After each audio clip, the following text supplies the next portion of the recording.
Okay, so Ron Johnson, welcome, and we've known each other for a number of years. We've talked to each other a couple times at conferences, and you're from Utah, and you've got a story that I'd like to hear, so maybe you can give me a little bit of your background of your involvement with UFOs. How did you get involved in this? What is your story?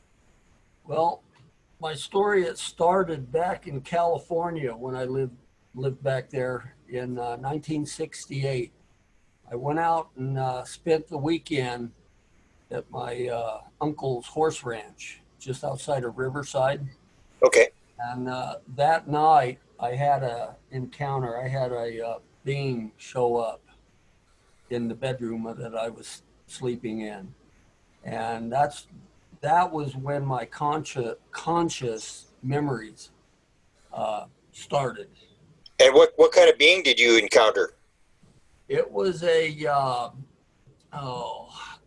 assume it was a humanoid-type being.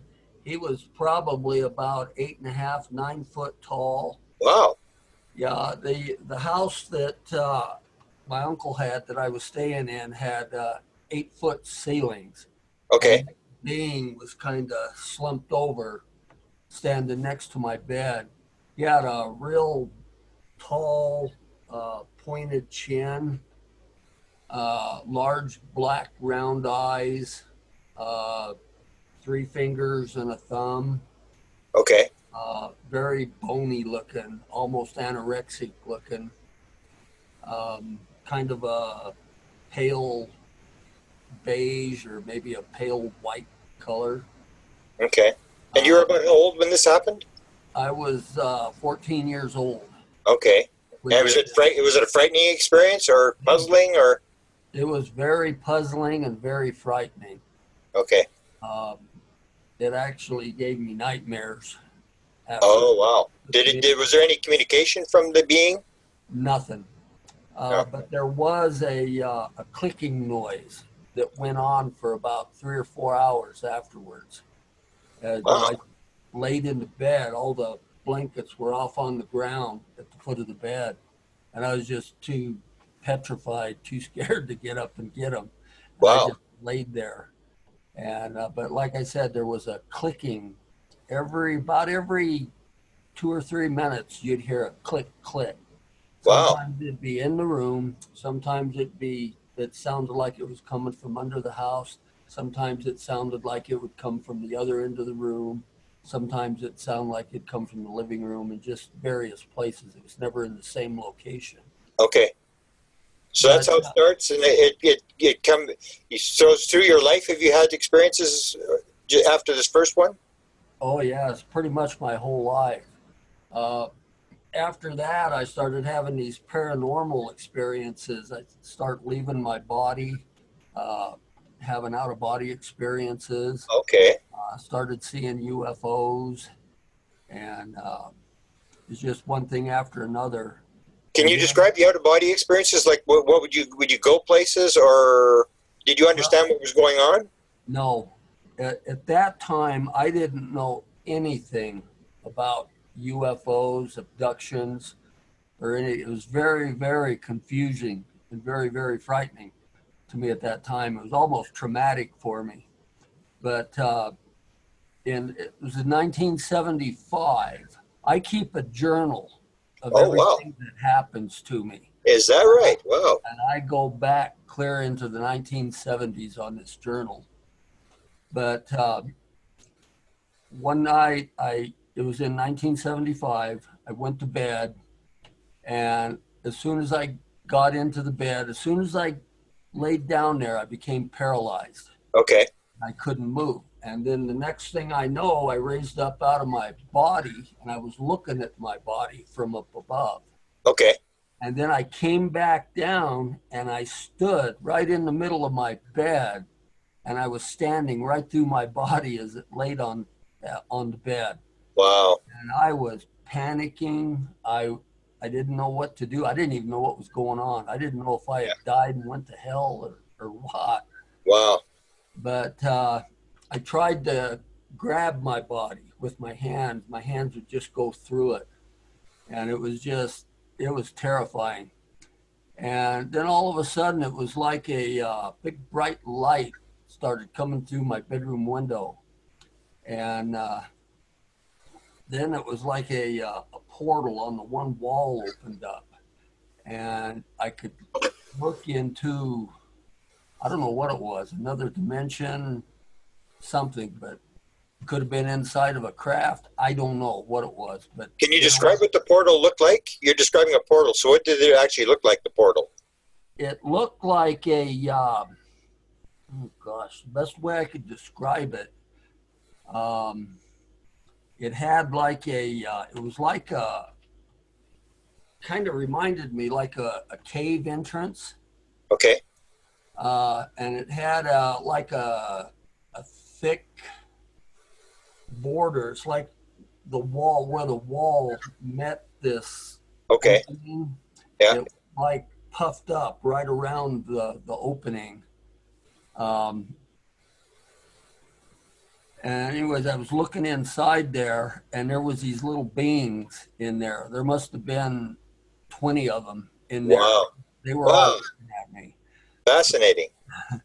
But the darn thing that got me at the time, I did not, like I said, I didn't know anything about grays, Yeah. abductions, or anything. I was trying to figure out what was happening to me, and I didn't know a thing. I didn't even know where to begin looking. Yeah. But anyways, two of the beings came through this opening into my bedroom and stood there and watched me. A third one came through and went on the other side of the bed and was watching me. Wow. And, two more came through, and one of them was holding what looked like a giant salamander. I have no idea what they were even doing, but he came up to me and he put it right up in my face and showed it to me. And then they all went back in there, closed up. The light went away, and all of a sudden it was very, very hard. Just like that, I slammed back into my body. It was so hard, I actually rolled and fell right out of the bed when I hit it. Wow. Do you remember what month that was in 75? Because that's when I had my first experience. Do you remember what month it was? Yeah. Oh, I'm not sure. It was in the summer. Okay. I remember that. It wasn't wintertime. It was summer because, you know, I'd always sleep with my window open and stuff. Okay. But I'm not sure the exact month. So it may have been close. Mine was May of 1975. You may want to look it up. But the third week of May was when I had my first sighting. Oh, really? Yeah. That's when I had my Bigfoot sighting. Was the 3rd of May in 2012. Wow. Yeah. So you've had that kind of experience as well. Do you tie that together, or do you think that's part of the thing? I do. There's a connection there. I don't know what the connection is, but Bigfoot, ghosts, ETs, out of body, all that stuff. There's a connection there. Wow. I don't know what it is, but I strongly believe there is a connection. Beautiful. Have you ever had a near-death experience? No. No. Okay, because that sometimes is tied in as well. Yeah, I've had OBEs, but that's it. How many OBEs have you had over the years? Oh, geez. I've got them all wrote down in my journal. Probably 3 dozen. Wow. Years, quite a few. Mainly in the later years. Do you feel that's a good thing or a bad thing? Does it give you some sort of sense of being special to have any? Because I've never had an out-of-body experience. I would love to have. Do you find that rewarding type of thing when you understand what's going on? I do. Very rewarding. It almost feels like I don't know, it's like part of this abduction experiences that I've been having. It's almost like a reward or something. Okay. Now when I have them, I still have them, but not as much as I've had, in the last 5 or 6 years. But it's almost like they're exciting. I love it. It's just when it happens, it's almost like ecstasy. It's Wow. And looking back over the years of all the experiences, would you consider it overall to be a good experience or a bad experience? Would you do it again? the first experiences I've had were uh, sexual in nature, and they were very, very traumatic, especially for a 14-year-old. Okay. Okay. And I really don't want to go into the Yeah. details No. on No. that right yet, but Yeah. they, I hated them. I would pray to God that they would go away and never come back, but they would always come back. And is that the grays or is that the tall being? This was a taller being. It didn't look like this one I seen back when I was 14. He was some kind of a I don't know what he was, a teacher, whatever he was, but he wasn't the one that I was having the experiences with. The one that I was forced to be with were Okay. they were more like about 5 foot high. They were kind of a beige color. They had lumpy heads. Yeah.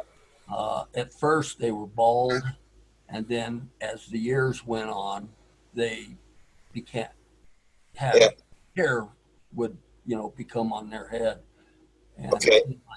but anyway, Was there one particular being that you actually sort of interacted with, or was sort of like sort of like a teacher or a person who gave you messages or anything like that? yes, after 2000, I started having interactions with a different type of being. All in all, I've encountered 5 different type of entities. But Okay. after 2000, there was the one, and I had like 5 or 6 encounters with him, and then he finally told me what his name was. Elby. What's his name? Elby. Elbi. Okay. And did he give you messages, or do you think you have a mission, or did he tell you what was actually going on? Yes, they told me that when I was just before I was born, I was picked to transport people, to fly a ship, to transport people to another dimensional Earth. There was me, and he said thousands of others like me. Wow. And that was going to be my mission, was kind of be a cosmic bus driver. That's the only way I can describe it. Wow. So let's get into that. The thing with the with doing that, you would see the people. Can you describe? Did they teach you how to fly the craft, or did you seem to suddenly know how to do it? Or can you describe how that works, or how you actually move the craft around? Yeah, the craft, it operated by using telepathy. And back in, it was July 27th, 2009. Okay. I had an encounter in Price, Utah, where I lived. Okay. And the way they would come and visit me was as soon as I'd get in bed, I would almost immediately see this dull beam of light would come through the ceiling and go down Okay. to the floor. And whenever I'd see that, I knew I was going to have an encounter of some sort. Okay. And so it was like everything turned to fuzzy white, and I'd pass out. And I would come to, and I'd be face to face with this entity. He was about 5.5 foot tall, dark, kind of a darkish brown, had a lumpy head, had like 3 ridges on the top of his head. Okay. Had a very small, petite chin, nose, mouth, and had a real long arms with long fingers, 3 fingers and a thumb. Okay. But anyways, I would be face to face with this entity, and he would, it's like he was downloading. his face, we were almost touching noses. Okay. And like he was downloading information into me. Could you, was there images coming, or can you describe, because I'm kind of interested in that. How did the impression of the material come? Was it came through images, or did you just sense it was like a telepath. The only way I can describe it is a telepathic download. Okay. It was like water running into my brain, or information. Yeah. I have no idea what it is, but he's always told me that when the time comes, I'll remember everything. Wow. And it was pretty fast. Did it seem like there was a lot of material coming very fast? There was a lot. Okay. But before I flew the ship, he would come and get me, and he'd always meet me the same way, the dull beam of light. Okay. And I'd be face to face with him. And while this is happening, there's always I can feel G-force, like I'm moving real fast, accelerating. Yeah. And then all of a sudden, I would be in a little square room sitting on a armless chair. Okay. And he's forcing me to watch symbols that are appearing on the wall. Wow. This so happened. Symbols as well. Yeah. Have you written them down? Some of them I have. Wow. I'll have to put you together with other people that have seen symbols. Yeah. I've got a few. Then you can maybe compare to see. I've actually run into quite a few in the last couple of months. Yeah, really. Yeah. So are they teaching you, the symbols mean something, or what's your impression of why they're showing you the symbols? I'm assuming it's an alphabet, their language. Okay. Maybe their history. I don't know. Okay. But they've done the same thing with me. They would show me technology. They would show me. It's like one time they were showing me how to convert a gasoline engine to run on free energy. Wow. The only trouble is I can't remember it. And at the time it seemed so easy, so wow. But wow. And then they showed me a device that allowed them to dimension hop or transcend the different dimensions. They said they have to do that, traveling the vast distances that they do. Wow. But when I flew the ship, it had this machine on it that they showed me here like 6 months prior in another visitation. Wow. But back to that encounter where they let me fly the ship, I was face to face with Elby. Yeah. And our noses were almost touching each other. And it was like he was downloading information into me. And there was a real strong feeling of G-force, like I was moving accelerating real fast. Mm-hmm. And then all of a sudden it ended. And I found myself in this cubicle that was up on the ceiling of this big, huge, what looked like a big room. Okay. And there was probably 20 other cubicles up there. And there was a human person in each one of them. Wow. And I'm in there and I'm looking down below and I can see these entities walking around down there. And then pretty soon, the one I'm in slowly goes down to the floor and it opens up. And I step out and I ask them, where am I? Yeah. Where is this? And he told me that I was on their ship. And he told me that it was time for you to find out why you're going through all this. And that's when he told me that I was programmed from birth to fly this ship. And he stated this ship. Wow. And he says, you and thousands of others like you will be transporting people to another dimensional Earth. I don't know if it's, I'm assuming it's another Earth in a different, maybe a parallel dimension. I'm not sure, but I'm assuming that's what it is. Wow. And so before birth, you think that they knew before you were born what was going to happen? Like they were with you before you were born? I feel like they were. Yeah. You know, it's weird because I feel like they're my family, not my family that I have here on Earth. I've heard that. Yeah, I've heard that. I feel more to home with them now. And like I said, these beings, they're all the encounters I've had with them were very, very, very positive. The first ones were pretty negative. Do you get any sense of emotion from them? Nothing. No emotion, nothing. Wow. I had I was in a pretty bad industrial accident right about the time I started having these encounters, and I had to have back surgery. Okay.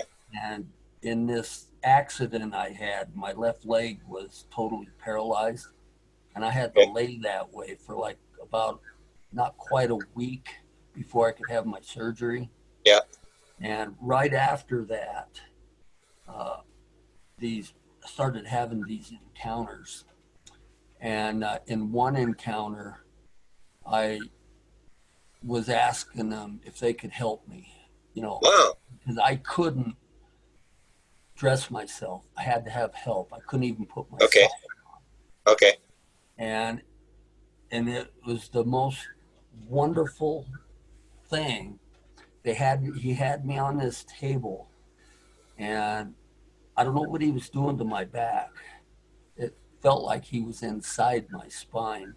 Okay. And I'm telling you, it hurt. It hurt so bad. I was screaming in agony. Yeah.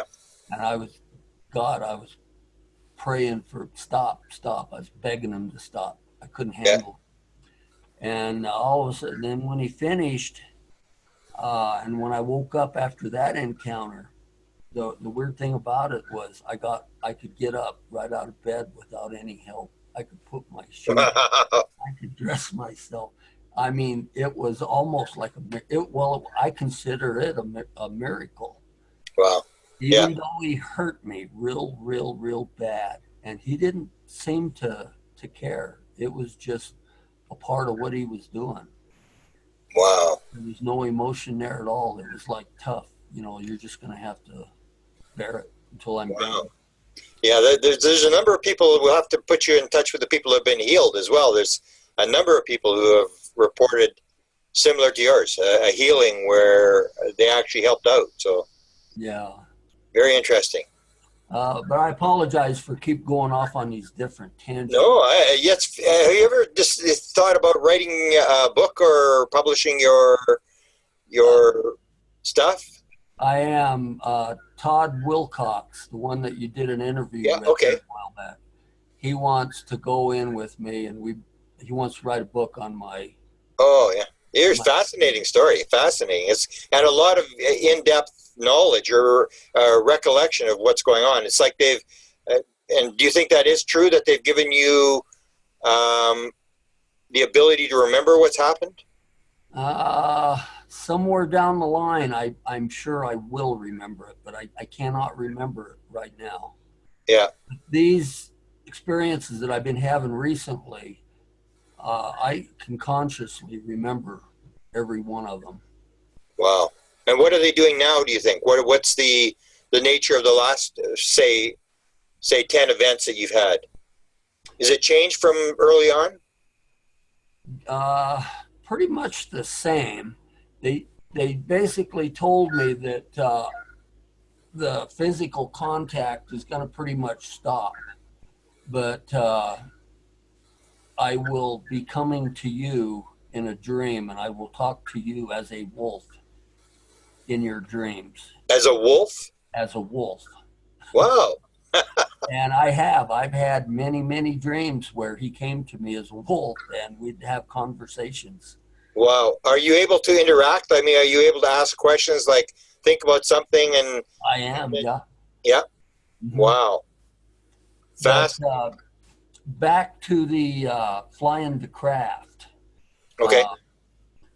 Uh, after he told me that what my purpose was on Earth, that to fly this ship to transport the people, he took me over to this big chair and he had me sit in it.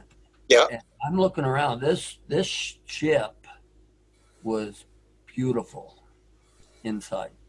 It Can you almost looked describe it? like, oh Can you yeah, describe the inside? yeah. It was a the room itself that I was in, where the control panel was, where you operated the ship from. Okay. Probably, I'm going to guess 20, 25 feet high, and the Wow. front came to not a sharp point, but kind of a rounded point, Okay.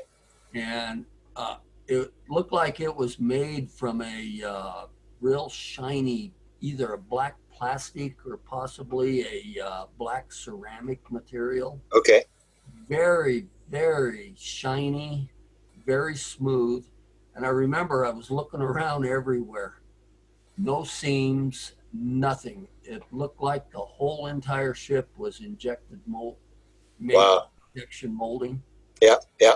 And, but anyways, I sat down he had me sit down in the chair, and there was I don't know, a control panel. It must have been about, 3 foot long, Okay. around a foot high, and it was almost looked virtual. It was kind of in the air, hanging in front of me, Wow.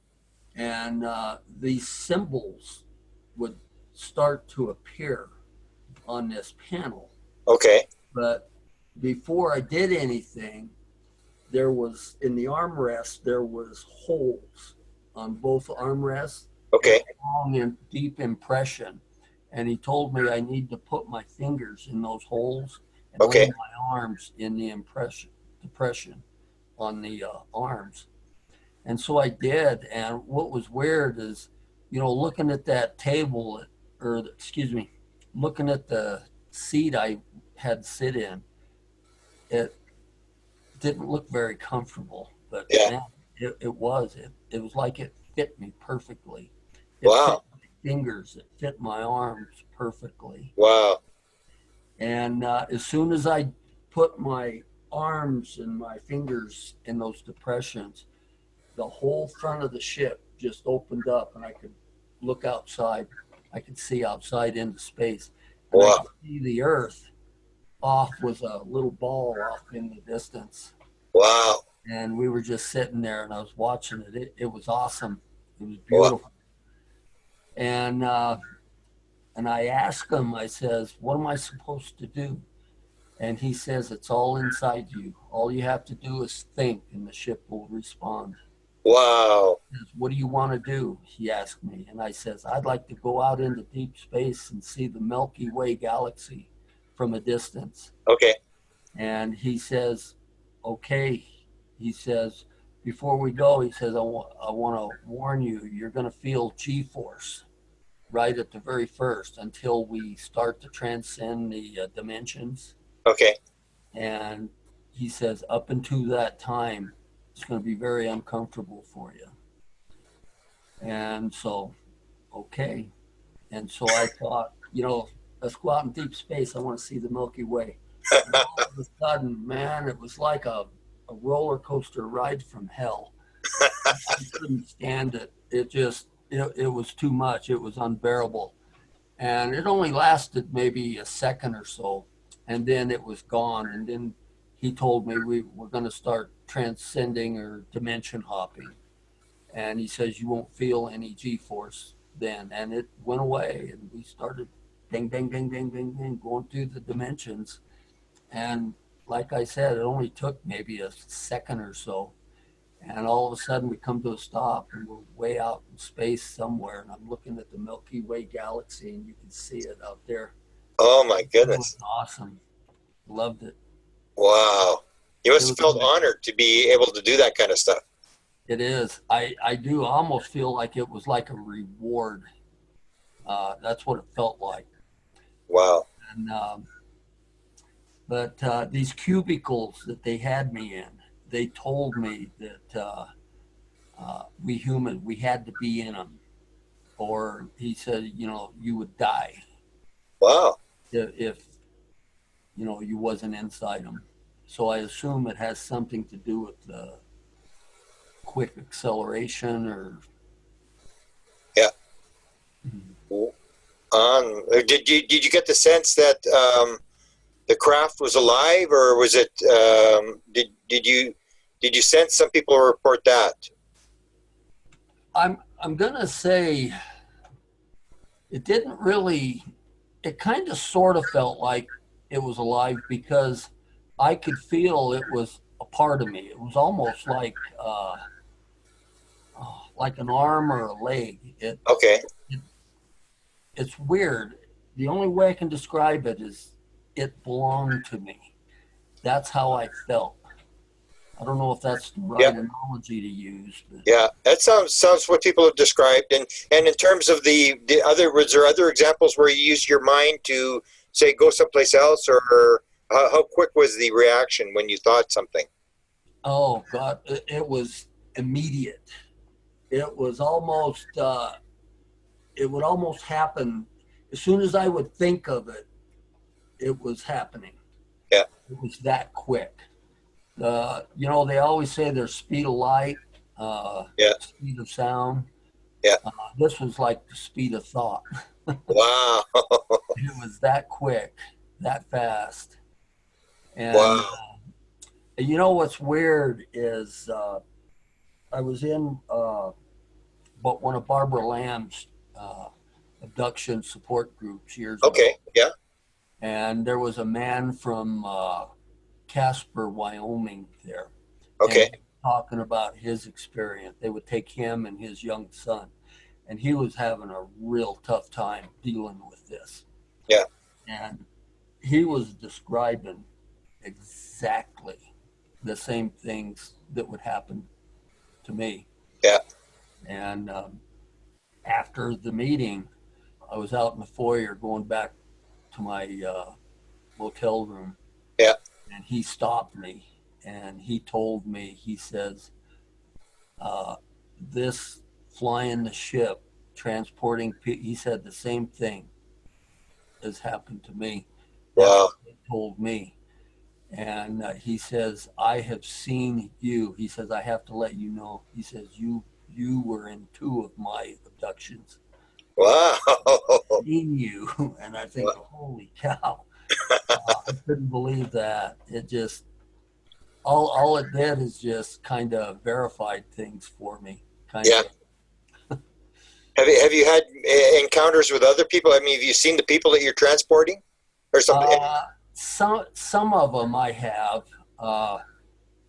The ones in the cubicles, I didn't get a good look, but in other abductions I've had, they've had me sitting in chairs, big long rows of chairs with people sitting in them. Okay. And I've had a man sitting next to me that, and when we're sitting there, these other people, they got their heads slumped down. It's like they're out, Yeah. not coherent. But this one guy raised his head and he looked at me and he says, man, he says, you have no idea how lucky you are. No idea. And then his head slumped back. Wow. But what's, you know, another weird thing about this, my sister lives in Seattle and she's having encounters with this thing. Oh, is that right? And my mom's had encounters and my dad's had encounters. Wow. Are you coordinating their stuff, or are they talking to you, or are they still pretty quiet all the time? Both my mom and my dad are both deceased now. Okay. But I've been trying to keep up on it, and my mom was having a real hard time with it, and she would get so upset. I finally quit bothering her about it. Yeah. But my sister, what's weird is my sister, I've told my sister about Elby so many times, she wanted to meet him. So I would meditate at night asking Elby to go visit her. And after about 3 or 4 months, he finally did. And Wow. after that first visitation, now he's been going back, quite regularly and visiting her. In fact, he took her on a ride on a ship. Wow. And what do you think they're doing for us? Why are they transporting people? Why the hybrid program? Have you thought about all that? I guess you must have thought about all that stuff. I have, with my first experiences I've had, uh, what's weird, I actually felt like a lab rat. Yeah. Yeah, I felt like my only purpose on Earth was to be a sperm donor. Yeah. And because these little, I don't know, I called them little monsters back then because I didn't know what a gray was or anything. Yeah. But now with what I know, that's what they were, was grays.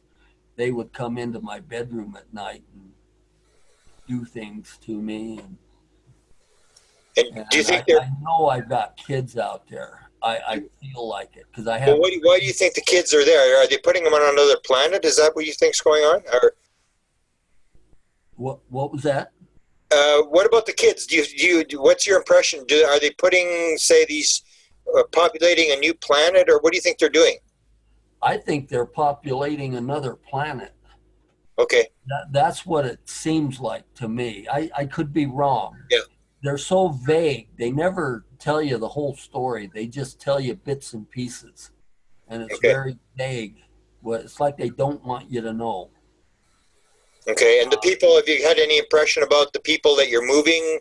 Or is there like a cataclysm coming? Or why would they be moving people to another place? Well, I think, I'm not sure, but I think what's happening is these people are advancing to a stage in their life where they need to advance spiritually. Okay. And they can't do it on this earth with all the rhetoric and the wars between nations and stuff. So apparently, from what I gather from the entities, this other dimensional Earth is supposed to be a paradise. Wow. No wars, no governments, nothing. It's just supposed to be kind of like a utopia. Wow. I can describe it. It's spiritually, how's it changed your life? Has it changed how you see the world? Well, what's your impression about why are we here? Where are we going? What's your impression about all that after all the experience you've had with these beings? Well, with me, I think it was more to help me because years ago, before I had this accident, I hated people. I hated to be around people. Wow. And I couldn't deal living in a city. That's why I live where I do now. There's only a population like 700 here where I live. Okay. And to me, that's too big. But I feel like, oh gosh, this is tough. I'm only speculating on this. Yeah, I understand. Sure, I understand. Yeah. That, oh gosh, how do I describe this? It's like they're showing me that you need to care for people. You need to, it's for my own spiritual advancement. Okay. And now I've got a whole different outlook on life now. I'm LDS, and I like the church. Don't get me wrong, but to me, one thing I've learned now is organized religion is nothing but a control mechanism to control masses of people. But Do you find the LDS? I've heard some stories that the LDS is a little bit more open to this kind of stuff based upon their beliefs. Is that true? they are. I've done interviews with the stake presidents Oh, and wow. different bishops, Is that right? different people and they were all so far the ones that I've talked to were pretty open to it. They believe that there are other being races out there that are Good for visiting. you. Good for you. And I've been doing that. But the ward up here where I live in East Carbon, they're different up here. They treat me like I'm some kind of a devil. So Yeah, well, everybody is where they are. I mean, if you hadn't had the experience, you probably would have been there, and the same as me, I would have been there as well. I mean, you right. sort of got to empathize with. It's a little different when you've had the experience. So, yours is fascinating. I mean, it's one of the most fascinating stories I've heard. That's why I sort of thought it would be good for you to do a book. And if you do, we can. I don't know if you've ever published a book before, but we can sort of help you, show you what to do. Because I've published a number of books. We've helped people.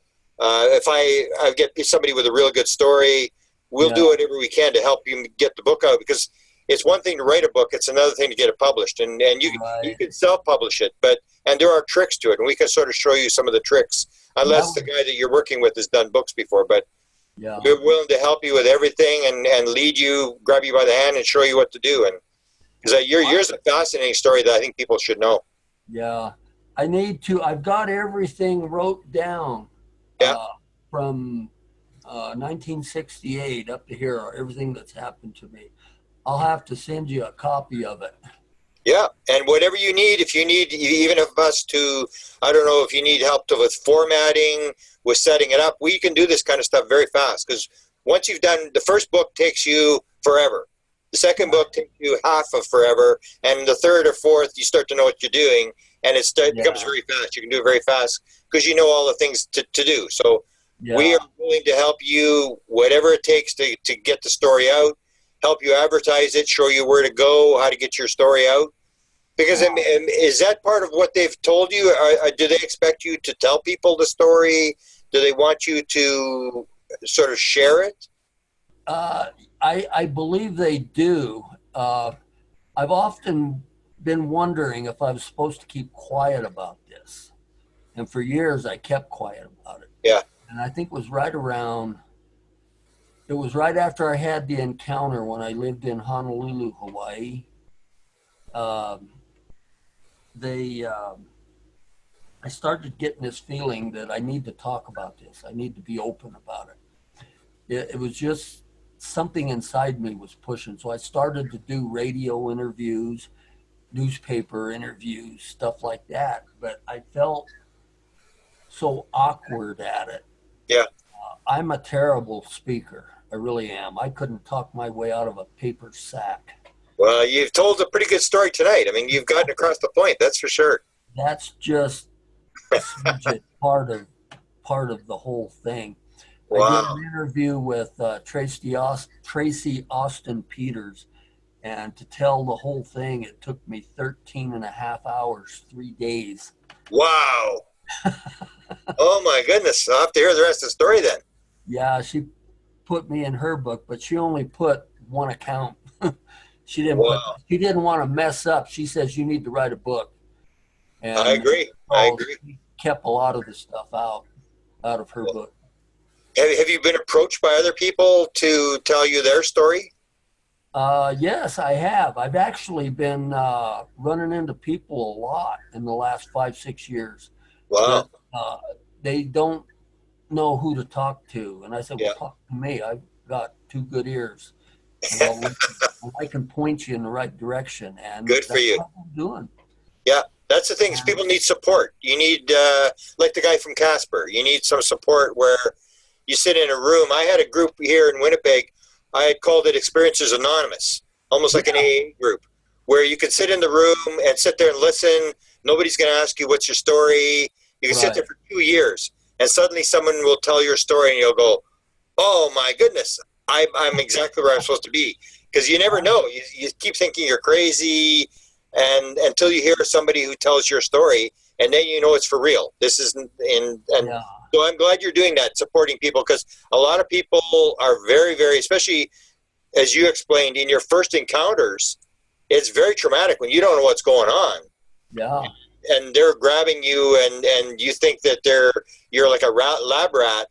I mean, until you hear somebody else describe the story and you hear that eventually that ends and you go to a different stage, people can be very, very upset about that kind of stuff. So I'm glad you're doing that kind of stuff, Yeah. giving people support. And these encounters I've had, they've done stuff to me, and I'll have to send you some pictures. I got some really neat pictures of marks they've left Wow. on my body. Some are in geometric shapes.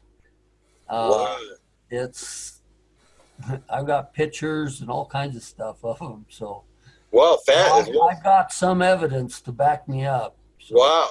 Well, send me your manuscript. You've got my email address.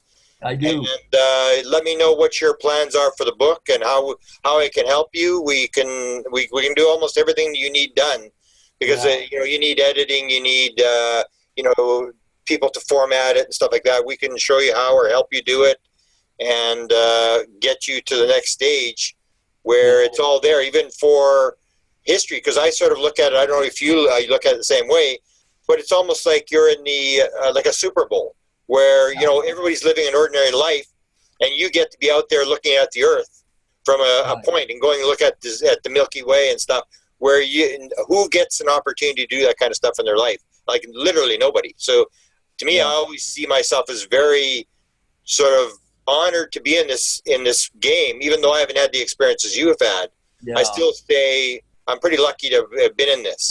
I feel blessed. I really do. And what's weird is fear. Fear has held me back for so many years. Yeah. And that's a bad thing. That's one thing I tell people. You got to get over the fear of it. And now people, I used to get ridiculed bad. Yeah. For telling my story. And then I just got to the point where I'd shut up. And then, after so many experiences, then you kind of get that, well, I don't care anymore. I'm going to tell my story, because there's always something inside you pushing you. Yeah. And I said, God, I can't. I'm terrible at interviews.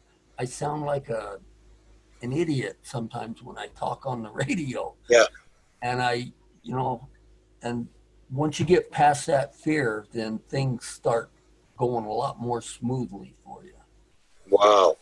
Fascinating. I'm honored to have met you, to know you, to hear your story.